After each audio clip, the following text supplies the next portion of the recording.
జాతకంలో కుజుడు కానీ, రాహువు కానీ, శని కానీ ఈ 3 గ్రహాల్లో ఏ గ్రహమైనా సరే కొంత ఎక్కువగా ఏడిపిస్తోంది అనుకున్న సందర్భాల్లో కుజుడు, రాహువు, అదే ప్రకారంగా శని వీళ్ళు బాగా ఎక్కువగా ఏడిపిస్తున్నటువంటి సందర్భాల్లో మనకి వివిధమైనటువంటి వ్యాధులు వస్తూ ఉంటాయి. తలనొప్పి కానీ, లేకపోతే కనుక్కోలేనటువంటి వ్యాధులు కానీ, వచ్చినటువంటి వ్యాధులు తగ్గకపోవడం, ఎప్పుడు మందులు వాడుకుంటూ ఉన్నటువంటి దుస్థితి ఏర్పడడం, ఇట్లాంటివన్నీ జరుగుతూ ఉంటాయి. అప్పుడు ఏమవుతుంది, మనస్సు ఖేద పడుతుంది.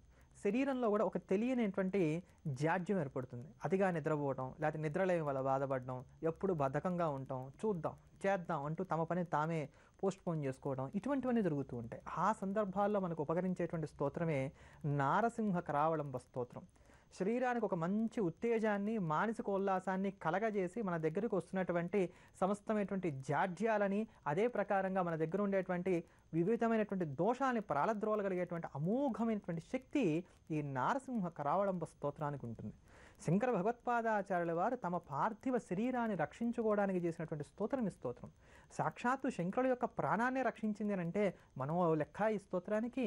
ఈ స్తోత్రంతో కనుక రోజు కూడా నరసింహస్వామి వారిని సాయం సంధ్యా సమయంలో స్తోత్రం చేసినట్లయితే ఖచ్చితంగా ఇందాక చెప్పుకున్న ప్రకారంగా కుజ, రాహు, శని సంబంధమైనటువంటి దోషాల్లో నుంచి మనం బయటపడడానికి గాను భవ్యమైనటువంటి అవకాశాలు ఏర్పడతాయి. అంతటి అమోఘమైనటువంటి శక్తిప్రదాయకమైనటువంటి ఆ స్తోత్రాన్ని శ్రవణం చేద్దాం. లక్ష్మీ నరసింహుడి యొక్క పరిపూర్ణమైనటువంటి అనుగ్రహాన్ని పొందుదాం.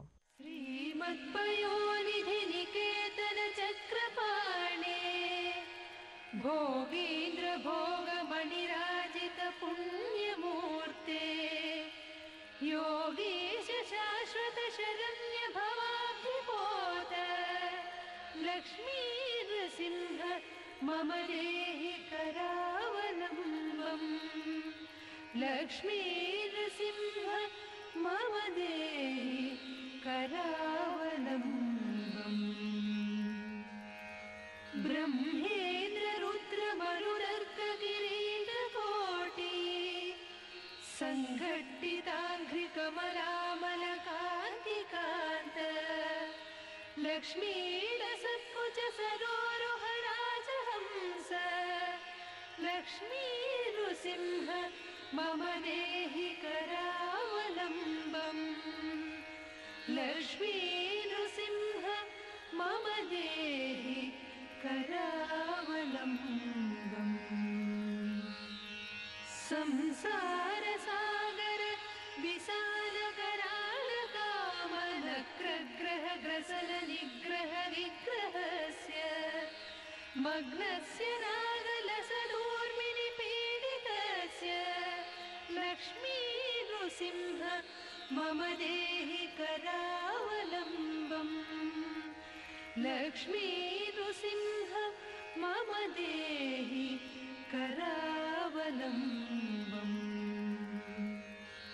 संसार घोर गहने चरतो मुरारे मारोग्र भीकर मृग प्रवरादितस्य आर्तस्य मत्सर निदाघनि पीडितस्य लक्ष्मी नृसिंह मम देहि करावलम्बम् लक्ष्मी नृसिंह मम देहि करावलम्बम्.